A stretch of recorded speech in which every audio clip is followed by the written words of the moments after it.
આજે એક book review કહી રહ્યો છું. બુકનું નામ છે, આ પુસ્તકનું નામ શું તમે જ બતાવો. એટલે જ્યારે લોન્ચ થઈ હતી ને આ બુક, ત્યારે બુકનું નામ નહોતું રાખેલું. પાછળથી આ બુકનું નામ યુ ટર્ન પડ્યું. એટલે આમના બુક લખેલી છે પરમ પૂજ્ય શ્રી ચંદ્રશેખર વિજય મહારાજ સાહેબની. અને આ સ્ટોરી છે ને, હું બધાને સજેસ્ટ કરીશ કે એક વખત જરૂરથી વાંચો. તમને આલોચના કરવા છે ને મજબૂર કરી દેશે. અને કેવા છોકરાની સ્ટોરી છે જે શેર માર્કેટમાં, એફએન્ડોમાં, ક્રિકેટના સટ્ટામાં મિનિમમ 40થી 50 વખત એ ભાઈ ખોટા ધંધા કરીને એક્સ પાસેથી રૂપિયા લીધા, વાય પાસેથી લીધા, એના રિલેટિવ, કાકા, મામા, ફૂઈ, એના ફ્રેન્ડ સર્કલ, એટલા લોકોને ટોપી ફેરવીને 40-50 લાખ રૂપિયાનું દેવું કરીને બધા શેર માર્કેટમાં એને રૂપિયા ઉડાડી દીધા. મમ્મી પપ્પાનું ઘર ગયું, મંગલસૂત્ર ગયું, બંગડી ગઈ સોનાની. અને એ ભાઈને પછી છે ને પશ્ચાતાપ થાય છે. ને એ આંધ્રપ્રદેશમાં મહારાજ સાહેબ જ્યાં હોય છે ત્યાં એમને 50-100 પેજની એક આલોચના લખીને આવે છે કે મેં ગુરુદેવ આટલા ખોટા ધંધા આટલા ટાઈમ પીરિયડમાં કરેલા છે.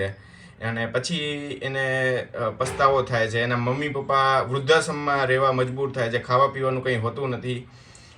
પછી એનું એ સાધના એટલી બધી કરે છે, પછી એને દીક્ષા લેવાનો ભાવ થાય છે. ને પછી આગળની સ્ટોરી તમે બુક વાંચશો તો વધારે મજા આવશે. અને એટલા બધા જે છોકરાના પેરેન્ટ્સ હતા કે એમની પાસે તો કંઈ હતું નહીં, તો ઘણા 1-2 ફેમિલીએ કે અમે આખી જિંદગીનું એમનું સંભાળી લઈશું. અને એટલે જસ્ટ મારું તો ખાલી એક શેર કરવાનો એટલો ભાવાર્થ છે કે આજના જમાનામાં ક્વિક રીચની સ્કીમ ચાલે છે. ફટાફટ પૈસાવાળા થઈ જાવ ને. એફએન્ડો તો કે ઇઝીએસ્ટ વે છે કે ફટાફટ હું 1ના 2 કરી નાખું, 2ના 3 ગણા કરી નાખું.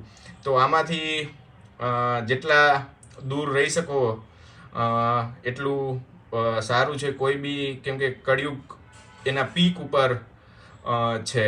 તો આ બધું સહજ થઈ જવાનું છે આવનારા હજી દિવસોમાં. કે આ લાલચને આપણે જો ન્યૂઝપેપરમાં ડેલી કે ડિજિટલ અરેસ્ટ ને આ બધા સ્કેમ વધી રહ્યા છે.